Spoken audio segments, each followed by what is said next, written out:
All right, we're live. All right. How's it going, Luke?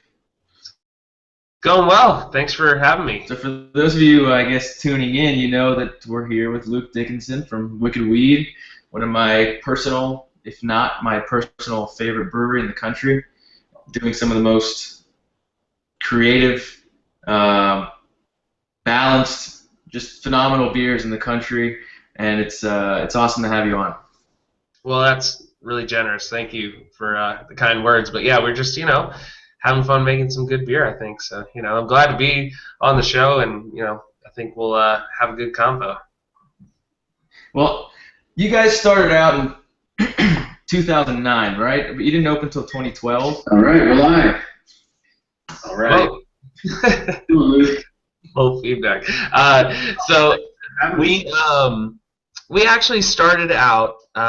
We started out planning the brewery in about 2009. So yeah, but we got our doors open at the end of 2012. It was a bit of an arduous process for sure.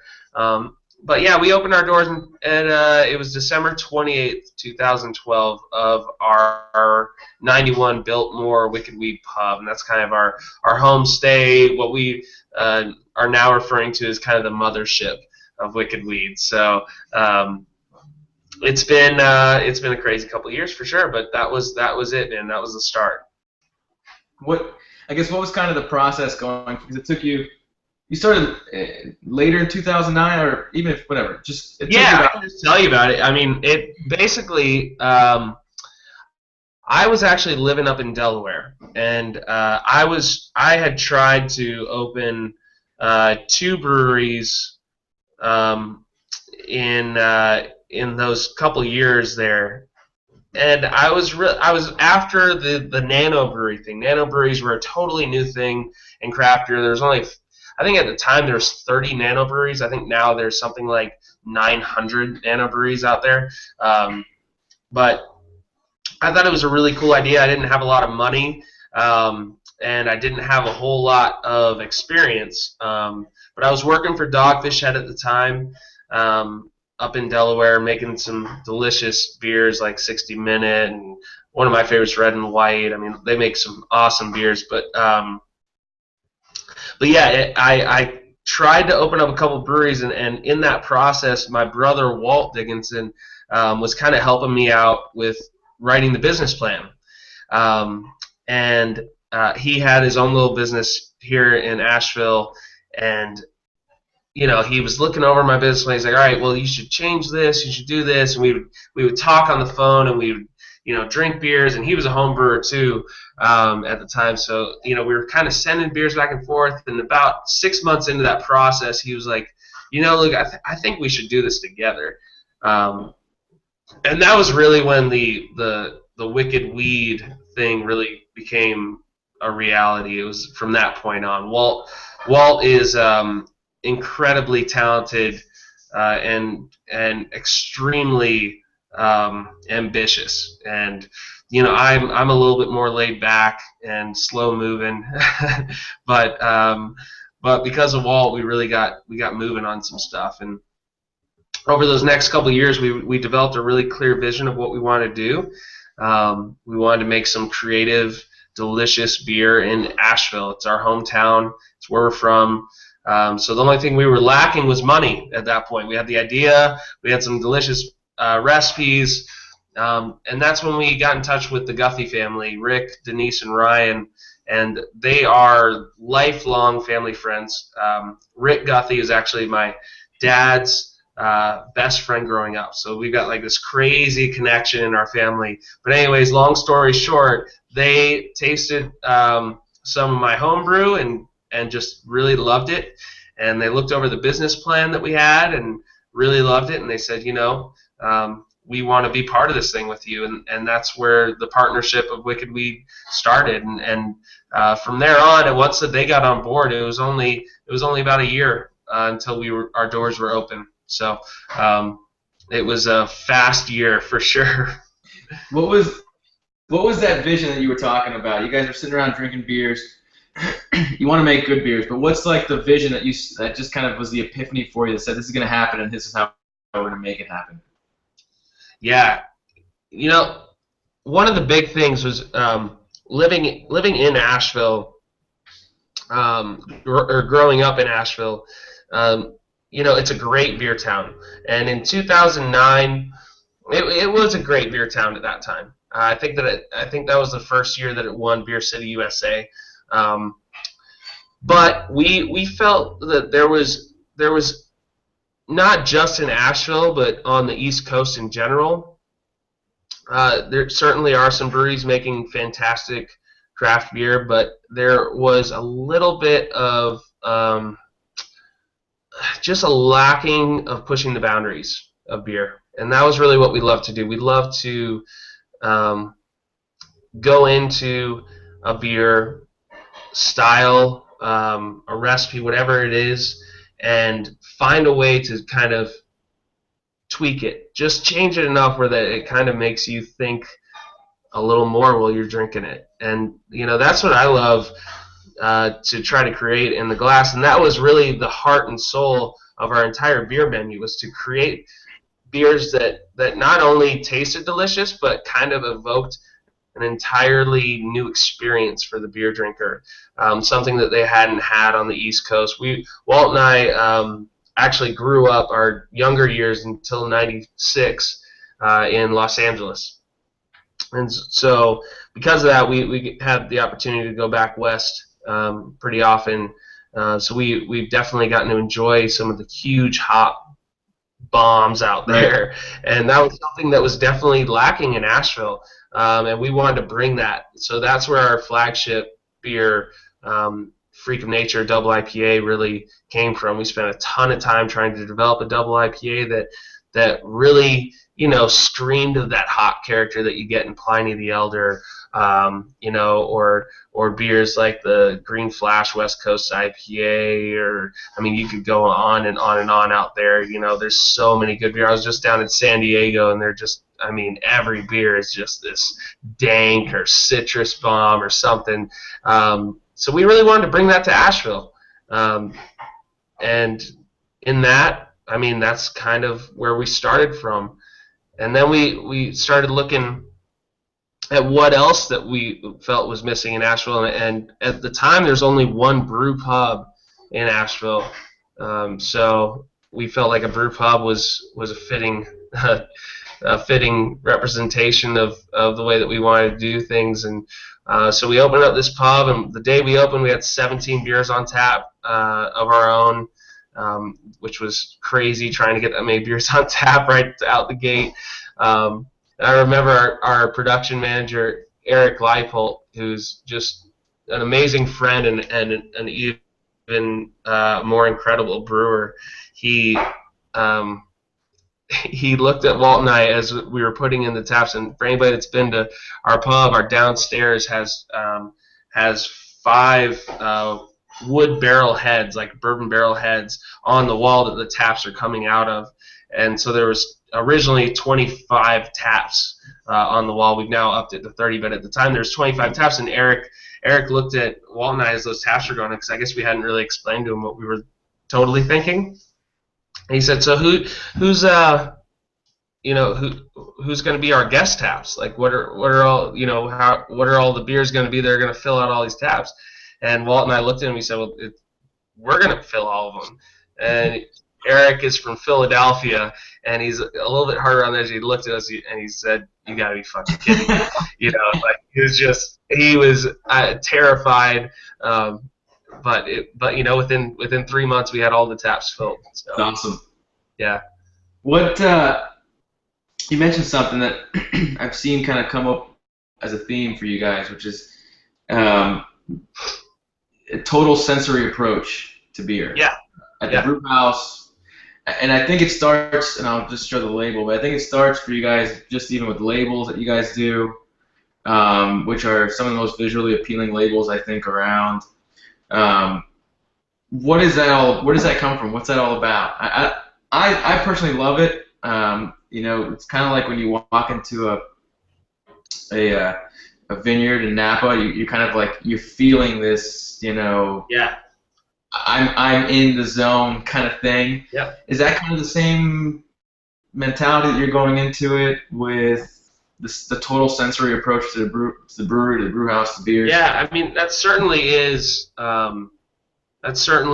part of where the inspiration came from, is the way that wineries approach their business. They take so much pride in every aspect, instead of just being in a dumpy warehouse somewhere. And I look, like brewers, we got to get it off the ground somehow, but so we end up in these warehouses, and we try to, it's very American dream scenario. But when given the opportunity, we want to, at Wicked We at least, just approach everything like it's important, because when it comes down to it, drinking a beer is not just an experience of what you're tasting on your tongue. It's an experience of what you're smelling in your nose, what you're seeing in the glass. And sometimes we forget about the glass itself or the environment around you.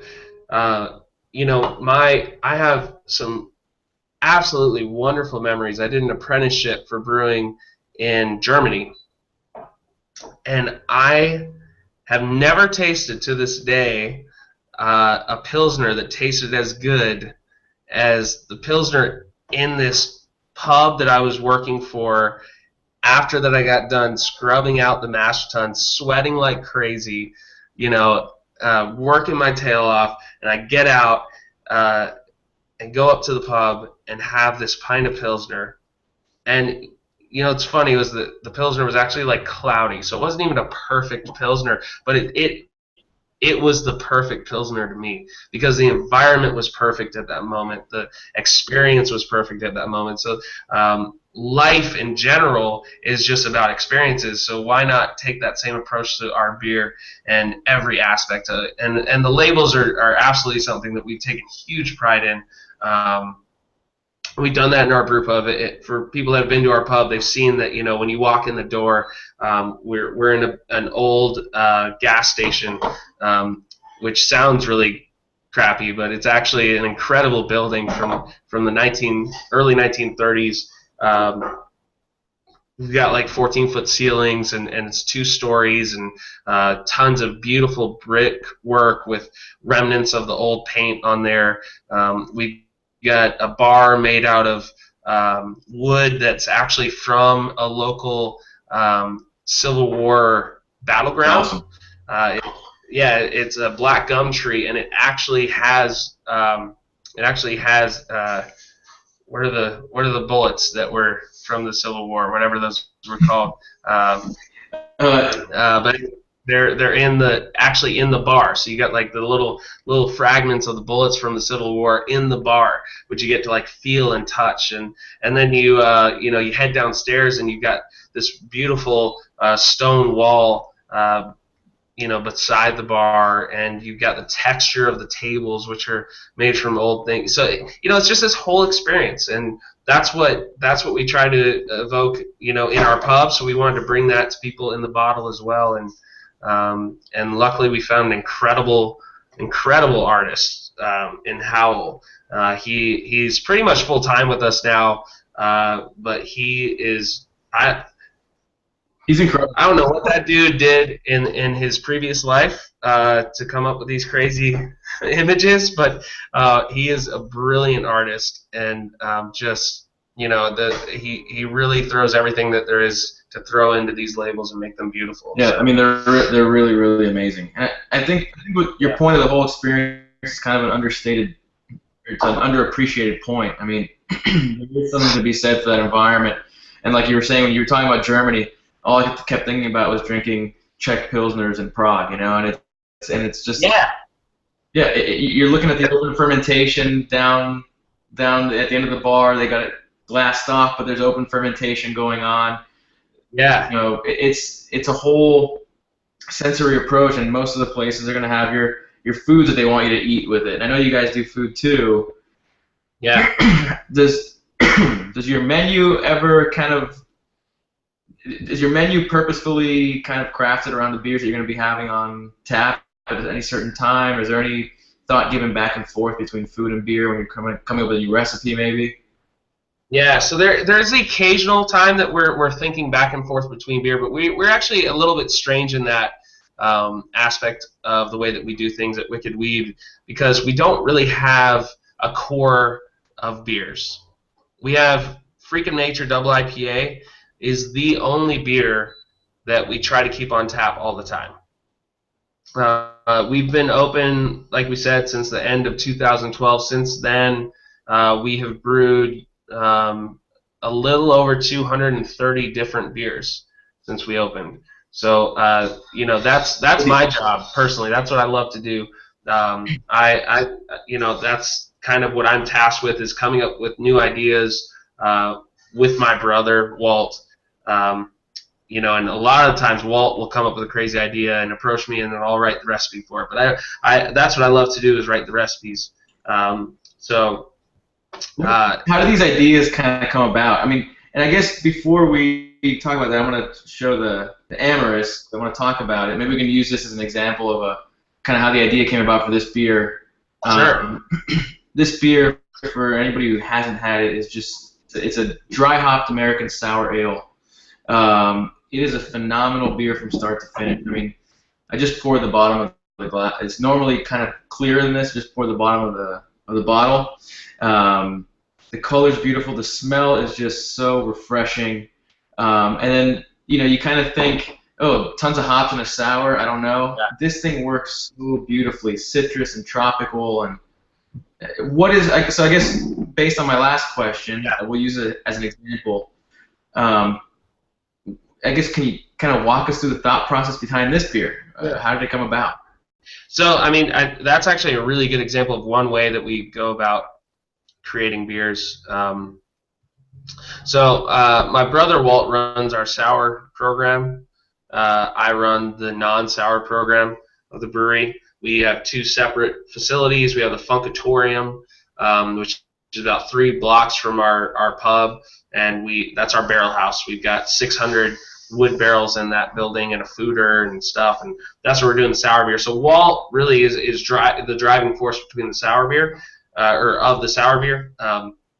But he and I were actually at New Belgium Brewery in Fort Collins, Colorado. We did a collaboration with them a year and a half ago, and when we were out there, we happened to be brewing our collaboration beer on the day that they released Late Terroir. I don't know if you've had that, but that's their dry hopped sour. And Walt and I were drinking that beer, and Walt in particular absolutely just fell in love with this beer. And the New Belgium folks are really good friends of ours. But we got to talking to them about how they did it and whatnot. And so we wanted to kind of take that idea of this hoppy sour and kind of push it a little bit further. So that's really where that idea came from. So we decided then to go ahead and make this blonde sour, essentially. We aged it for 10 months in wine barrels, and then laid a fat dry hop on it. We dumped an obscene amount of Amarillo hops into the tank with that, a little bit of Centennial and a couple other hops in there as well. But it created this wonderful bouquet of hop aroma, and the tartness of the sour kind of creates this almost like, I think of it of like a lemon head candy almost, this like sweetness to the hops that comes out, along with that tart sort of finish, and it's just such a cool combo. So that's one way we go about these recipes, and Amorous is just a fantastic beer. It's one of my favorite sours that we make for sure. Other ways we come up with beers, personally, I love drinking anything with alcohol in it. I think that alcoholic beverages are just a wonderful canvas for flavor. I was just having a glass of red wine right after I got off work, and this past weekend we did a James beer dinner where we made a cocktail with one of our beers, and it's just, there's all these great opportunities and ways to enjoy flavor. So in that, I'm always finding inspiration. One of the ways is definitely in cocktail.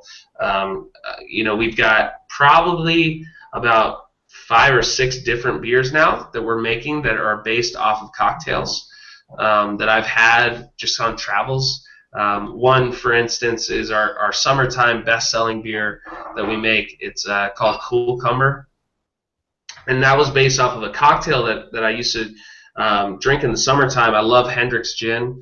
It's cucumber gin, and I was drinking that with like some muddled basil in it on the rocks by the beach. And I was like, this is like the most refreshing thing on the planet. I love this. What if I made a beer like this?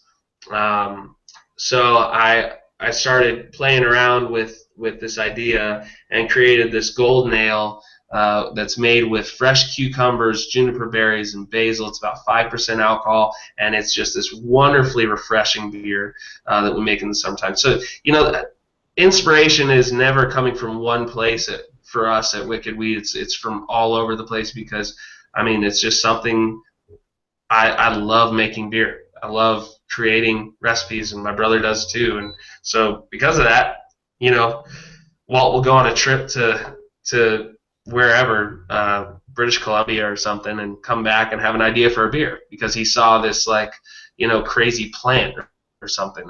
It's just creativity is everywhere, and it's just whether you decide to see it. How does that idea or that creativity you guys are feeling get transferred over to your artist? Because maybe I should get a couple other. Maybe I should get the labels, but it seems like the labels really do they make sense. So how do you guys portray that idea over to your artist to create a label that's going to make sense with the beer? That's an awesome question, and I'm super glad you asked it because it's a really fun process.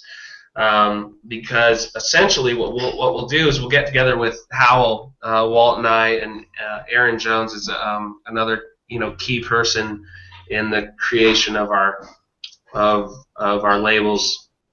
She does most of our marketing, but we'll all sit down around the table and we'll sit down with the beer itself, and there's no computers in front of us. There's no papers in front of us. It's just us sitting there with the beer, and we'll sip the beer and we'll let every person talk about the colors that they feel and see. And it sounds like super hippie, but it's a great way to, it's something I encourage people to do. Don't think of beer in just this, like the way that you describe a wine, leather and berries grown on the north-facing mountain of a peak in Chile or something like that. That's great, but we've tried to kind of expand it into colors, into male, female. Black Angel, which is a black cherry sour that we do. That might be my favorite Wicked Weed beer ever. It's my favorite sour beer we do. I absolutely love it.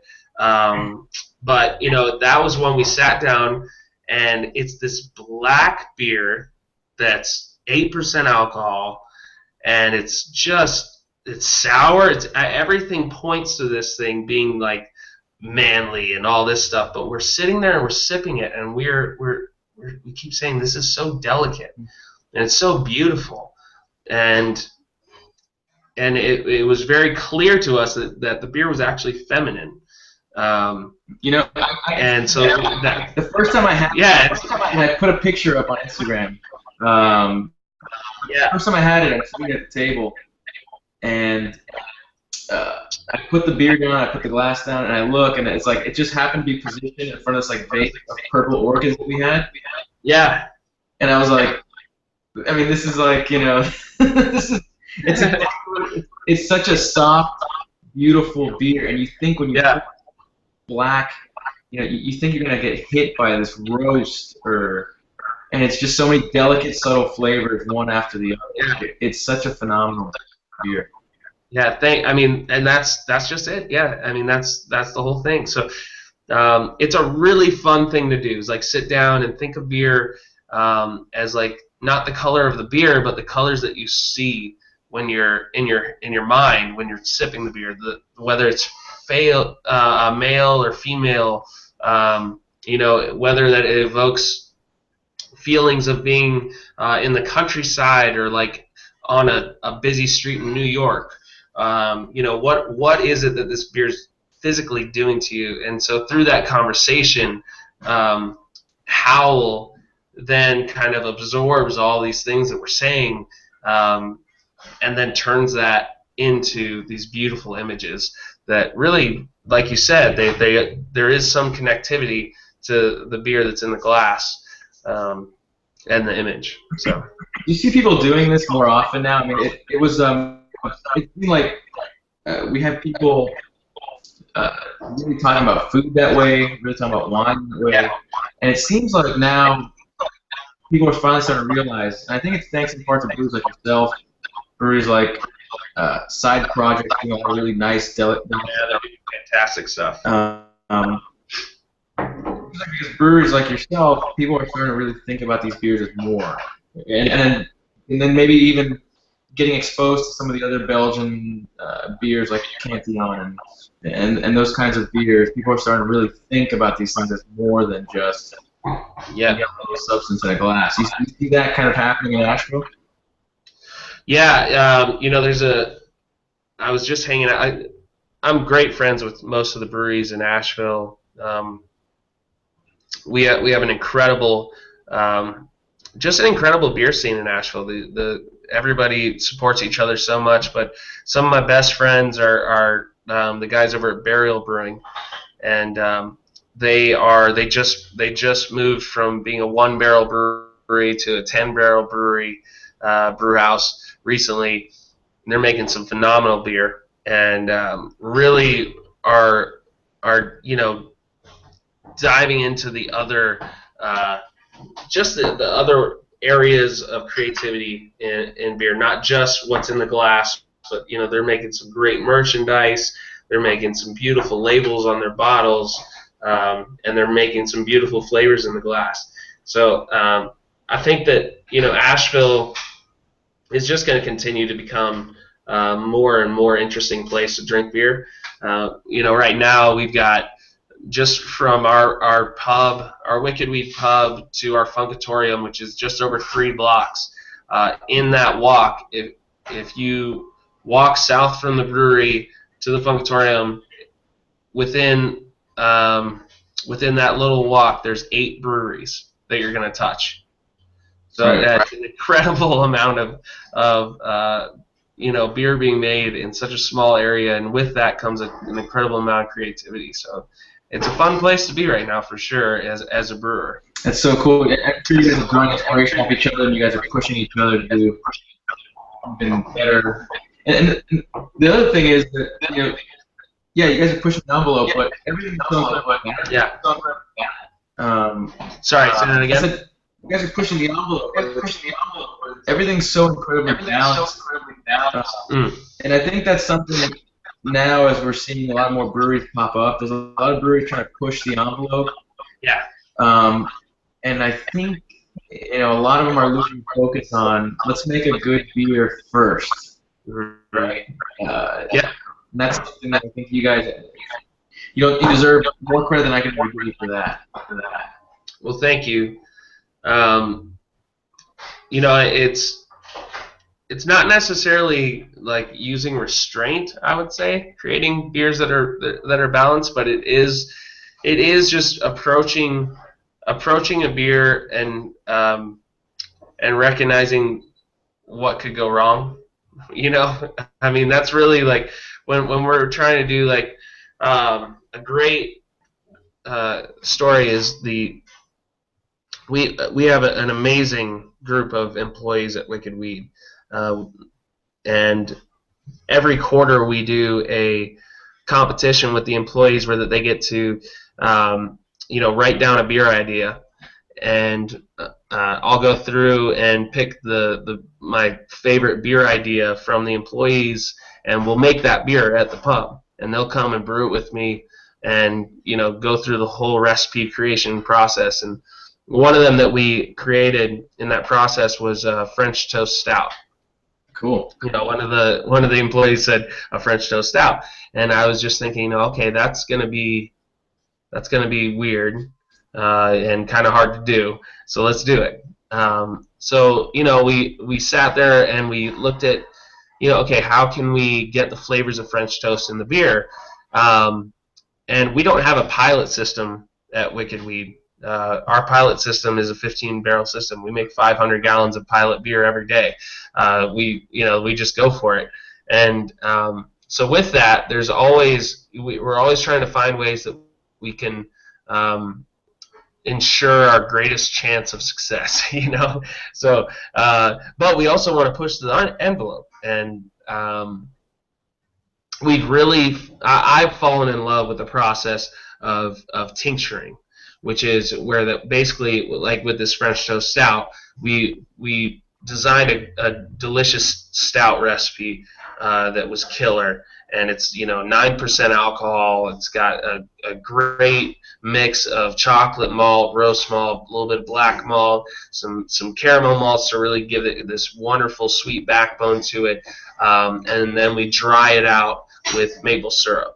To kind of start enhancing that French toast thing. Maple syrup's 100% fermentable, so that means that it's going to drive the beer down in attenuation, so that we end up with less sugar. So that you end up with this drier beer. Well, then once the beer's done fermenting, we have the opportunity to add in all of those sweet aspects of French toast, but then it still has the dryness. And what makes French toast great is that you've got this bread that's balancing out the sweetness of the maple syrup and all these things in the egg. And the egg and the bread are really the heart of it, because if it was just, you wouldn't want to just eat maple syrup, cinnamon, and vanilla. You got to have that heart. So we found that making a really dry beer would help us get there. And then from there, it was just taking those flavors and creating essentially teas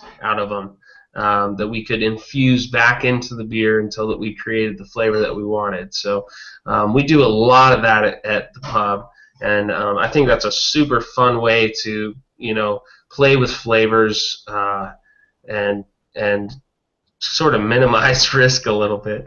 But yeah, that's been the whole thing. Like, not having a pilot system is forced us to really be creative in the way that we approach different flavors, because I never wanted that to stop us from being creative. How do you do that? Dogfish. Kind of an influence on boundaries for you. Dogfish was immensely inspirational for me and influential on the way that I brew beer. Sam Calagione up there is just one of my favorite people in beer. He's been nothing but gracious to me, and yeah, I think they were the original brewery to kind of push the envelope. Really push the envelope and really try doing some things with beer that were just out there. Making the strongest beer in the world with Worldwide Stout until Utopias knocked him out. Putting apricots in beer and raisins in beer and all this stuff. I adore that brewery. Oddly enough, I was actually not a brewer up there. I was a tour guide. So I started out as a tour guide up there and ended up moving into a full-time position that I was assistant to the merchandising head, as well as the head of the tour department. So I wasn't actually brewing beer on their big system, but because of my position, I was tasked with basically gaining knowledge. So I went out and got to know all the brewers really well, and got to do quite a few 5-barrel batches at their pub. They used to have this great 5-barrel system made out of dairy tanks. They got a state-of-the-art system now at their pub that's tiny, but I loved the old dairy tank system. It was so much fun. I got to brew with Sam and their old head brewer Brian, who has a brewery in Boulder, Colorado now. But that brewery was it was just so influential because especially the way that Sam just was fearless with ingredients and fearless with beer ideas. And that's something that I've always wanted to be and strive to be all the time. It's something that my brother Walt also loves and wants to be. So it's something that we really hold near and dear at Wicked Weed, is just this idea of continuing to push craft beer, because that's what we've done over the past 35 years of craft beer, is push the freaking envelope, like let's not make light lager, and then we made pale ale. All right, well now let's make IPA. All right, well now let's make double IPA. All right, well now let's make sour IPA. Like it's just this evolutionary process that's beautiful to be a part of. That's awesome. Going back to you guys again. Yeah. You opened up where you opened up $500,000. Probably not. Sorry, say that one more time. Sorry, you broke up a little bit. Okay. I think we're having feedback. I think you guys opened up $500,000. Oh, at our pub? Yeah. No, well, that would be really nice if we opened up with that. We were as far as funding has been for us. We were really lucky that the Guthys just really believed in us. We initially were seeking about $500,000 to open up our pub, and it was going to be something much smaller than what we ended up with.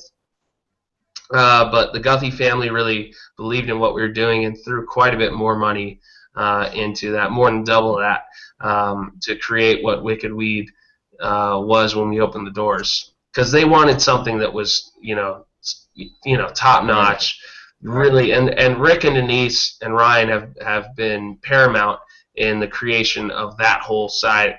Creating this like beautiful setup.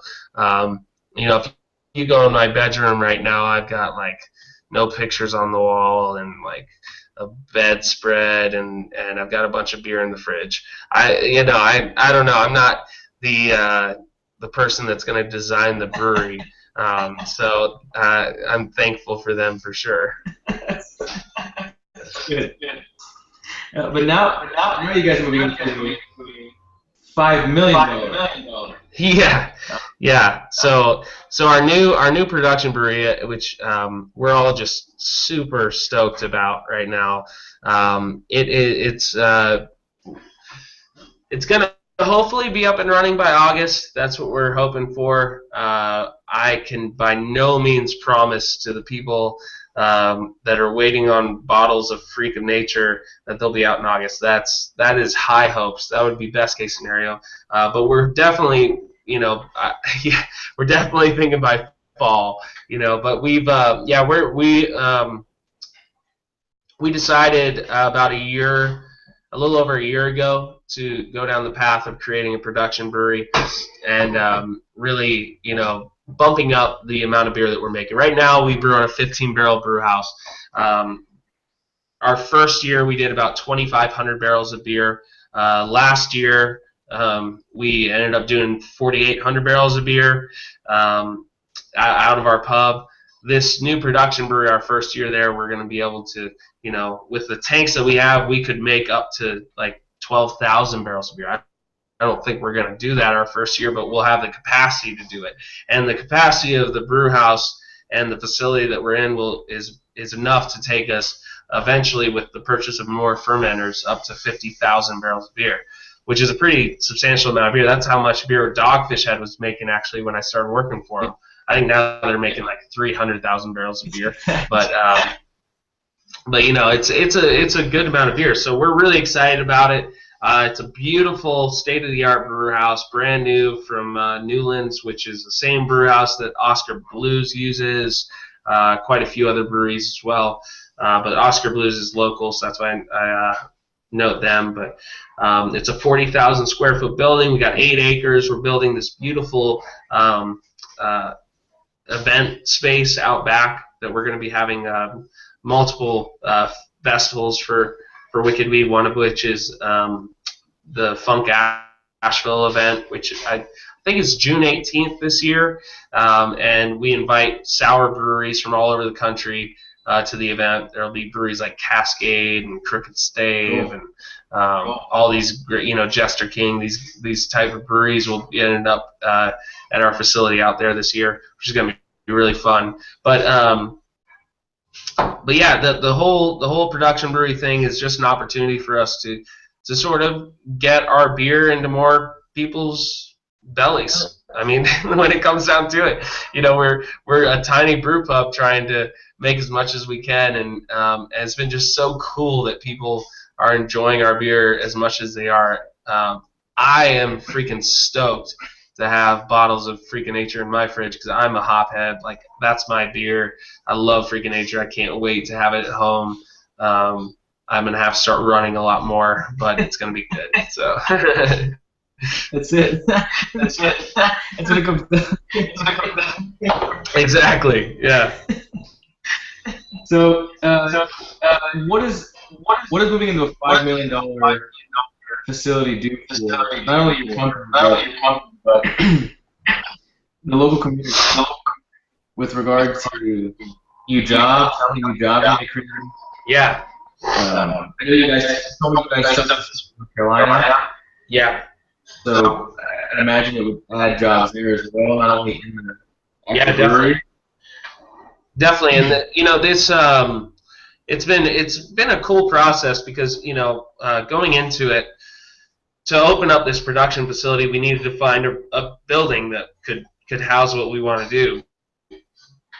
And so we were looking all over the place, and we ended up approaching the county and asking them if they had anything available. And the county ended up really giving us a sweetheart deal on a space that they owned because of the jobs that we were going to create and the what it was going to do to the local tourist community. Right now, Wicked Weed is the second it's number 2 tourist destination in Asheville, North Carolina, behind the Biltmore House, which is ridiculous. So like we have this great following of people, so that the county was really excited to get behind us, and because of that, we were able to do something way beyond what we would have with that amount of money otherwise. We're going to be bringing with that facility about 55 new jobs right off the bat. Because of we self-distribute and stuff. Currently, Wicked Weed, we have 160 plus employees at Wicked Weed right now. So it's a really, really cool thing for us, and it's something I don't get to talk about very often on beer interviews. So I'm glad that you asked. But it is something that we're really proud of as an ownership team of Wicked Weed. That we get to create jobs that are really freaking cool. Yesterday we were closed at Wicked Weed because we do it once a quarter. We close both of our spots and we throw a party for our employees. That's awesome. That's awesome. We bring in a DJ and we do karaoke, or we just do a dance party, or we do a band, and we put on Wicked Weed beer on tap, and we cater food in so the cooks don't have to do anything. Everybody just gets to hang out and be friends and enjoy being part of this family that is Wicked Weed, and that's something that we're going to continue to do as we grow.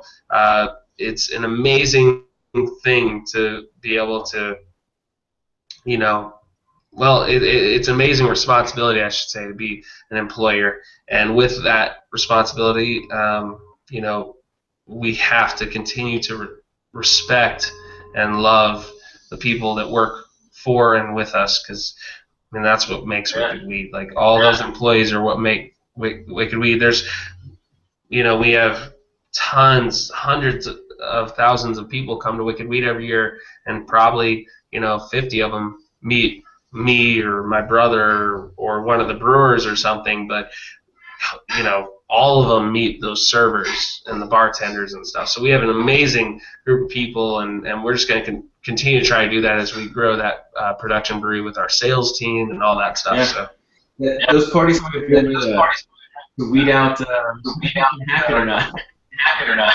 Yeah. I don't know. Yeah. See, that's something that I wish I would understand about craft beer. Yeah. It's a constant onslaught in local breweries, and they don't realize that they give incentive to breweries. They can create 100% jobs. Yeah. Yep. It's mind blowing. Yeah, and it's luckily the beer laws and all that stuff is they're all changing. It's just slow, but that's kind of the way that things work. And luckily, we happen to be placed in a state that's very respectful and grateful for what craft beer's done. Last year, North Carolina was had the most growth as far as beer consumption of any state in the country. So North Carolina is a great place to be a brewery right now because people are taking note of it. Patrick McHenry is our guy as far as legislation goes, and he loves craft beer. He comes down, enjoys beer with me and tells me about what's going on, and we're just lucky to have that relationship with our legislation in North Carolina. Yes, you are. Yeah, man. Yeah, it's not Florida. No. Yeah. Incredible how bad it is. So you work with your brother. I guess my question was, I have a brother. I don't know. Yeah. Yeah. How does that go? It goes. That's for sure. Yeah. No, my brother is he is a freaking piece of work. He is he and I. So here's probably the best way that I can describe my brother and I. My brother is 3 years older than me. He was the firstborn, and my dad or my mom will tell me these stories of Walt, how that they thought that he was, when he was born, he cried like he was straight from the devil. He would stay up all night. He'd wake him up in the middle of the night, and he was just this, just unsatisfied child of a baby, and just such a pain. And for some reason, they decided to have another kid. Because if I was in their position, I'd probably been like, screw it, I'm done. But they had another kid, and that was me. And apparently I slept, as cliche as it is, slept like a baby all the time. I didn't cry much. I was quiet. When I was 8 years old, my brother would be out playing video games in the living room, and my mom would come out and say, "Where's Luke?" And she'd come into the bedroom at 8 o'clock, and I would have put myself to sleep and gone to bed. So, that's kind of our personalities. Walt's a little fiery. He's a little crazy. I'm a little quiet. I'm a little more subdued. But because of that, we make a great dynamic and a great duo of partners. Because he is constantly pushing. He's constantly pushing for the newest, best, biggest, whatever. And he has an amazing vision. And I am always the one to kind of take it a little slower and look at the whole picture and really take it in. And that balancing act is, as I think that's a big part of why that we are making really great beer, because most places have a guy that's in charge of the flavors. We have two guys that have known each other their entire lives and know how each other react and interact. And so because of that, we can be extremely honest with each other, sometimes painfully honest, but it leads to some fantastic results. So I love my brother. He's an absolute pain in the ass, but I love him. So. I'm the older brother. My younger brother was that same.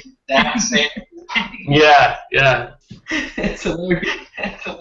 Listening to your story, I'm like, oh man, that is me growing up. My little brother that talked to me was like 3. Yeah. So that was constant, Right, yeah. right. Well, now you got a radio show, so it makes sense. When did you guys turn to this incredible focus on sour beer? Yeah, so the sour beer focus, that was something that we actually started even before day one. So literally 3 days after we got our license from the TTB that we're actually a brewery, which was in early June of 2012. We were good friends with quite a few breweries in town at that time, but we called up a brewery that's no longer a brewery in Asheville. It was called Craggy Brewing, and we were good friends with them and basically asked if we could contract brew some beer on their system because we wanted to make some sour beer. So we brewed the first batch of Black Angel and the first batch of Genesis. And then we brewed 2 non-sour barrel-aged beers, which were a beer called Dark Age that we still make, and Transgressor, which occasionally shows up, which is a barrel-aged red ale. So we got beer immediately into barrels it was 6 months before we opened. So it was kind of a quick sour, but we wanted to open our doors at Wicked Weed with sour beer, barrel-aged beer, and all this other beer. So that was kind of the whole idea there. And then from that point on, the sour program, has certainly been a focus of what our growth has been thus far. And it's something that we, I think that it's the right time for it in craft beer, and that's the biggest thing. 5 years ago, this wouldn't be working what we're doing right now, but right now it's right. People are starting to see that sour beer is something that is approachable, even though the name is so unapproachable. Sour beer, it is so approachable for people who drink wine, people who drink cider, people who drink cocktails, because the acidity and the dryness and the complexity of those sour beers is so wonderful. So that's really, that's why we wanted to do it. We knew that it was viable. We also, my brother is a freaking sour nut, and I've said this lots of times before. I'm personally not a sour nut. I don't drink sour beer that often. I enjoy it when I do, but I don't drink it that often. Whereas my brother could drink it every day of his life, So the sour program was a hell of a challenge to get off the ground for sure. We brewed those batches at Craggy, and then when we got started at the pub, I am very against sour beer mingling with non-sour beer. We keep everything completely separate. So because of that, our first about our first 8 months of brewing sour beer, maybe not quite that much, but close to it, was done via, we would brew the beer, ferment it with Saison yeast, and then we had this long-ass hose that we'd run out into the parking lot of the brewery where all the barrels were, and my brother would have to stand out there and fill the barrels with the Saison beer, and then dump in Brettanomyces, Lactobacillus, and Pediococcus into each barrel, which then we would load up onto the back of a really shitty U-Haul truck that we bought for I think we bought it for $800, and it lasted us about 8 months. we ran that thing into the ground. But we would load it up into the back of this U-Haul truck and drive it 30 minutes down the road to our warehouse that we had licensed for a storage facility. So it was so much work to get that sour program off the ground. But eventually we ended up getting a building right behind Wicked Weed that we hard piped over to. So we brew the wort at our pub, and then transfers over there into that other building and gets fermented with the sour yeast and bacteria there. So finally it makes sense, but Well, it's worth it now. I think your guys' sour beer is pretty good name. Yeah, thank you. Yeah, it's been a hell of an evolutionary process. But yeah, now we've got, I really think we're dialing in on the sour beer. We've got Rich Kilcullen is our sour beer manager. He and Walt really run the show over there. But we ferment all of our sour beer with 100% Brettanomyces now. And we use it's not quite a Solera process, but we take a couple barrels of a mother sour that we make that's called cassette that we blend back in to every batch of beer, and that's how we inoculate the beer. So it's kind of an ever evolving sour yeast or a sour bacteria that we have in our brewery now. Your terroir. It's our terroir. Yes. You said, I think that your brewery or brewing is a testament to the growth of the American palate. Yeah. How so? Yeah. So, that I think that I say that because I love history, and when you look at the history of beer in America, it was beautiful until Prohibition, and then after Prohibition, it's been dominated. Everybody knows the story. It's been dominated by this light lager, and in 1978, when New Albion opened up their doors, as the first microbrewery in the country. There was Anchorstein that was making beer, but there was literally only 2 breweries in 1978 making anything in the country other than light American lager, and those were them. So it was this thing that is so far from what the American person is about. The American people in general are about creation, about pushing the envelope, about doing things that as silly as it sounds, like we freaking went to the moon. Like, we've done amazing things and we pushed ourselves, and yet we were a culture that British what was it? There was this guy, I'm trying to think of his name. It doesn't matter. But this British comedian, had the joke of he said in the 1980s, he said American beer is like having sex on a boat, and somebody said, what do you mean? And he said it's fucking close to water. So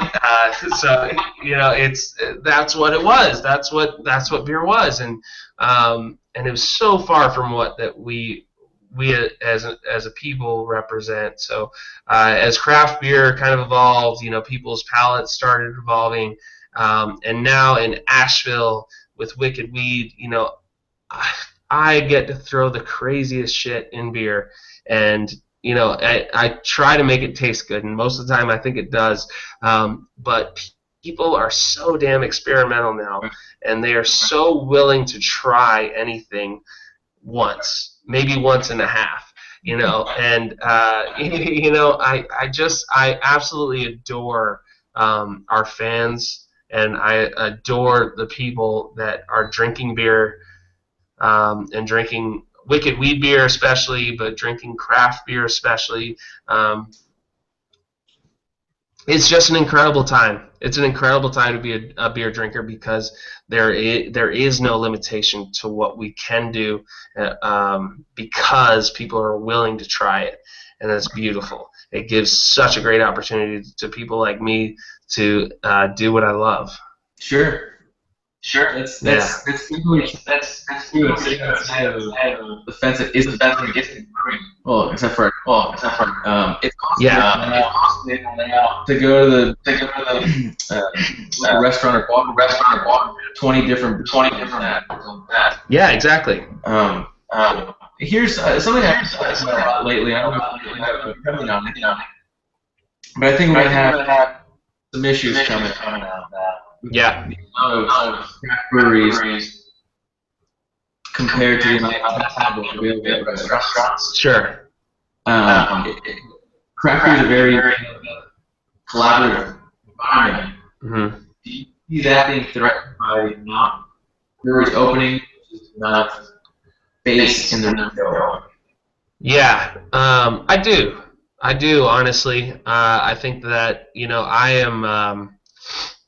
I tend to believe in people to a fault at times, and I really want to believe that it's not going to be an issue, but I think it will. Unfortunately, um, we're seeing it. The reason why that I say that is because we're seeing it already with the whole name thing, the trademark thing that's going on. It's been a huge deal for the last year, and it's continuing to happen. Breweries that are like-minded, that are after the same thing, that are such a freaking small amount of the market share that, gosh, brewers, we got to let go of this whole idea that we are so damn important. That's what it comes down to. Everybody thinks there's such a big deal. You're not. You're not. I'm not. Like, we're just not. So many of our consumers that drink craft beer right now don't know about a beer in California. If you're a beer in North Carolina, a beer in California that's called X beer that you just named X beer. Like, they don't know. And it's very frustrating, this whole trademark issue that's going on right now. Everybody needs to, take a step back and look at what we're really after, I think. Unfortunately, I don't think that's going to change. But I do think it's pointing to the fact that there is the possibility that that the collaborative spirit of craft beer could and probably will change over the next 5 years. I really hope it won't, and I plan to do my part in not letting that happen. Which is, I am going to collaborate. I love collaborating. I absolutely love going to other breweries and learning from them and getting the opportunity to. I mean, that's why craft beer is so freaking good right now, is because we've all been so open with each other. So I love it. I love going and brewing beers. Like you guys will be seeing. I can't say what it's called, but it just hit social media today that we brewed a beer with Stone. Yeah. So very excited about that. That's going to be out, I think, next month. But collaborations are something that it just it defines what craft beer is, which is like this humble group of guys that just want to make something that's delicious and have a good time doing it. So I hope it doesn't go away. I hope it doesn't change. And I'm going to continue to just really try my best to stay positive on it. But I am kind of scared of it, definitely. I'm scared that could change. It's something I think about a lot. In Miami, we're the game, but even still, I look at them walking to the local pub, and there's 10, and we've got 5. Yeah, right. And so it's kind of. I don't think there's any way to deal with that going forward. Is there any on your side? Any opinion on that? Here's the thing, is that I do think that, I mean, of course there's going to be that problem with tap handles out there. Draft sales could change, percentage of draft sales, but there's a huge amount of opportunities still for growth in the craft beer industry as far as um, total volume sales out there. We're now at 10%, which is huge. I mean, a lot of people wondered if we would ever get 10%. We've done it probably in about a quarter of the time that everyone thought we would. But the draft thing, it'll be interesting to see. There's a lot of a lot of bars that I see, they're adding draft lines left and right to try to keep up with with craft beer sales. And I don't know. I don't know the answer. I just know that I do know that people like delicious things. And if we continue to make delicious things, they're probably going to drink them.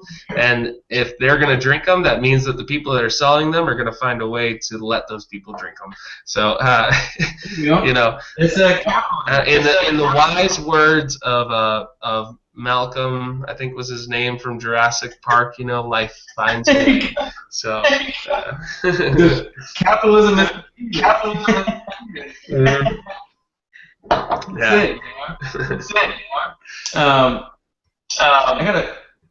I got a couple questions left. Where do you see Wicked Weed in the next 5 years? Where do you want it to be? Yeah, so I'm excited to see the next 5 years in general in craft beer. For us, we have kind of set a growth plan in place. Obviously it's depending on how much people want, but we're not trying to be the next Sierra Nevada, the next Lagunitas, the next, fill in the blank big brewery. We want to continue to push making creative beers. We this year are going to put 42 different sour beers in bottles. 42 different styles. And as we build our non-sour brewery, we want to eventually get our non-sour number of beers up to about 50 different beers there. We want to eventually make 100 different beers between the two breweries. That's kind of our goal. Right. So, we want to be a brewery that's making a huge variety of beer that is exceptionally interesting. And we don't want size to get in the way of that. So we built a brewery that's hopefully going to allow us to grow big enough, but not crush our creativity with our growth. So in 5 years, I hope and I think we will be a brewery that's represented in multiple states, on the East Coast, maybe some states on the West Coast with some sour beer, maybe Florida. But we more than any of that want to just be a brewery that's making some really kick-ass beer. We want to, I respect the hell out of Russian River and Vinny Chilurzo out there and the way that he's grown his company so slowly and methodically and has just done everything so intentionally. And he has, for whatever it is, 7 years now, 8 years, just continually been respected as some of the best freaking beer out there. That's what we want to do. We want to make the best freaking beer out there. So that's kind of the goal. Cool. Here's my conversation. Okay. What are you most proud of over the last 3 years? What am I most proud of? Nobody's asked you that? No, honestly, I don't think anybody's ever asked me that. So I'm a little, I don't get stumped too often, but I'm a little stumped because there's so many things that I'm proud of. Okay, 2 or 3. Okay, cool. So, one of the most proud moments for me was really when I had the opportunity to go do the beer camp across America thing with Sierra Nevada. I got to go out there and brew the beer for Asheville, and I was in this room I sat, and it was so cool the way they set it up. It was this big U in this theater type room at Sierra Nevada, and there's 12 breweries represented there, 11 of which are my freaking heroes because I'm the 12th. So I'm not my hero. So I mean, it's just this incredible moment where I'm sitting there, and all these brewers are going around, and they're all older than me, and everybody said like why they're excited about this project. And all of them kept saying, Sierra Nevada started their brewing career. Sierra Nevada, and they came to me, and I said, my first beer that I had wasn't Sierra Nevada. I didn't, I'm younger than you guys. I was the youngest guy in the room, and